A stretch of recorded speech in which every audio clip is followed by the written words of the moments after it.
आज हम आपको मुगलिया रियासत के सबसे बड़े बादशाह अकबर के बारे में कुछ ऐसी जानकारी देने वाले हैं जिसे जानने के बाद आप हैरान रह जाएंगे, क्योंकि यह जानकारी आज से पहले आपने कहीं नहीं सुनी होगी। तो चलिए इसके बारे में विस्तार पूर्वक जानते हैं। अकबर ने अपनी बेटियों को जीवन भर कुंवारा रखा था। यह माना जाता है कि बेटी की शादी में सर झुकाना पड़ता, इसलिए अकबर ने अपनी तीनों बेटियों की शादी ही नहीं की और इसी परंपरा को जहांगीर, शाहजहां और औरंगजेब ने भी अपनाया। आईने अकबरी के अनुसार अकबर की सालाना आय 1595 में 9 करोड़ रुपए चांदी थी।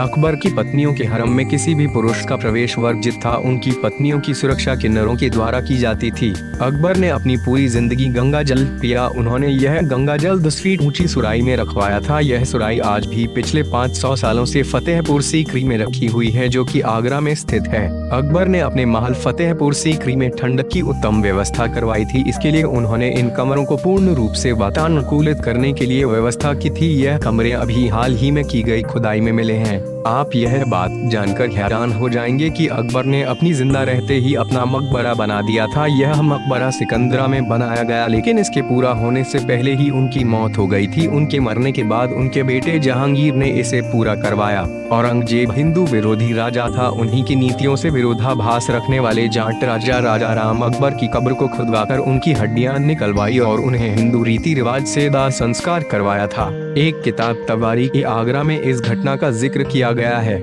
आप यह बात जानकर हैरान हो जाएंगे कि अकबर जहां सोते थे उस कमरे की ऊंचाई 5 फुट 8 इंच ही थी। यह माना जाता है इतनी कम ऊंचाई इसलिए रखी गई थी कि अगर हमलावर हमला भी करें तो उनकी तलवार छत से टकरा जाए और उन्हें बचने का एक जरूर मिले। अकबर ने अपने शासन काल में बाल विवाह पर रोक लगा दी थी। उन्होंने लड़कियों की शादी की उम्र 14 साल और लड़कों की 16 साल करवा दी थी। विवाह का पंजीकरण योजना भी उन्होंने लागू करवाई। उस समय युगल को कोतवाल के पास अपने विवाह का पंजीकरण कराना अनिवार्य था। अकबर ने अपने शासन काल में सती प्रथा पर प्रतिबंध लगा दिया था। शहर के कोतवालों को यह आदेश है कि महिला शक्ति नहीं होनी चाहिए।